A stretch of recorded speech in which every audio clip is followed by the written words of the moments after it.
सद्गुरु जी प्रणाम। हम पिछले 23 सालों से संगीत बनाते आ रहे हैं, शंकर एहसान लॉय के रूप में।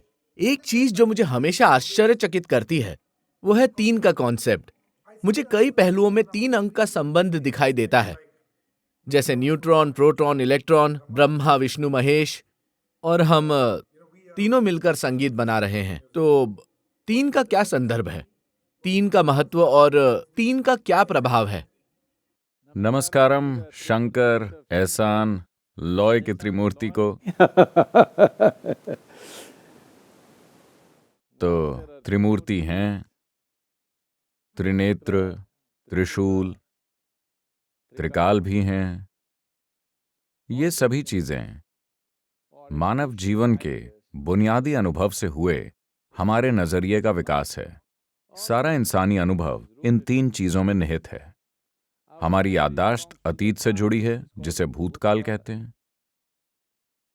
हमारा अनुभव हमेशा वर्तमान यानी अभी में होता है, और हमारी कल्पनाएं और आकांक्षाएं हमेशा भविष्य की होती हैं। तो इंसान के जीवन का अनुभव मूल रूप से घटित होता है याददाश्त, अनुभव और कल्पना के बीच। इसके आधार पर इन तीन अनुभवों से पैदा होने वाले कई पहलुओं को हमारी संस्कृति में तीन का रूप और आकार दिया गया, जैसे त्रिनेत्र, त्रिकाल, त्रिशूल और आप लोगों की त्रिमूर्ति। तो इस आधार को समझने की जरूरत है कि ये तीनों आयाम वर्तमान में मौजूद हैं।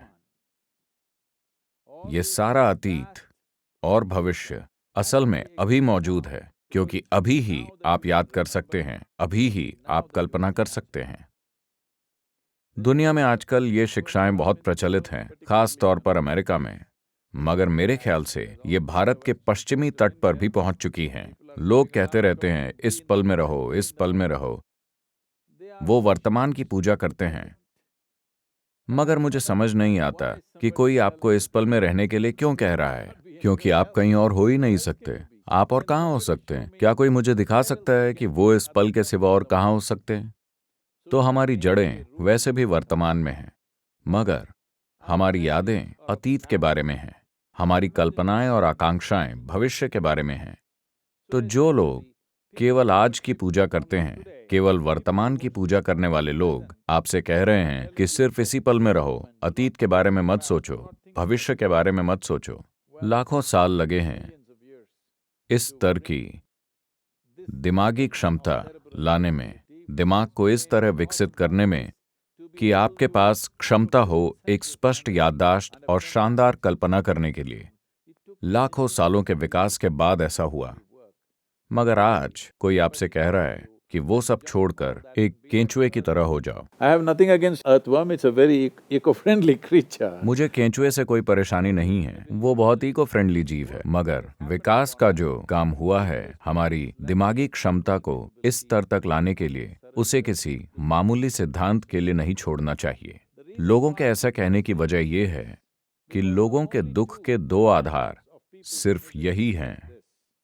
लोग 10 साल पहले हुई किसी चीज से दुखी हो सकते हैं, जो चीज शायद परसों हो, लोग उसका दुख अभी से कर सकते हैं। यानी उन्हें जीवन से कोई परेशानी नहीं है, वो अपनी याददाश्त और अपनी कल्पना से परेशान हैं। दो सबसे शानदार क्षमताएं जो इंसान के पास हैं, स्पष्ट याददाश्त और शानदार कल्पना की ये दो क्षमताएं ही हमें हर दूसरे जीवों से अलग करती हैं। इसे वो छोड़ना चाहते हैं, क्योंकि वो नहीं जानते कि अपने विचार और भावनाओं को कैसे संभालें। अगर आप खुशी खुशी याद कर सकते हैं और बहुत ही उल्लास तथा उत्साह के साथ चीजों की कल्पना कर सकते हैं, तो आप उसे छोड़ना क्यों चाहेंगे?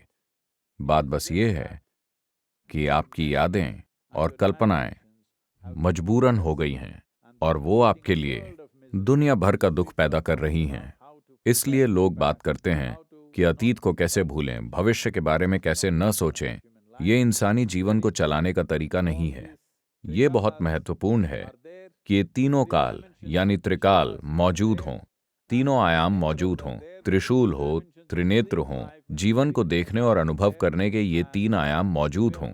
और हमें खुशी है कि शंकर, एहसान और लॉय की त्रिमूर्ति भी मौजूद है।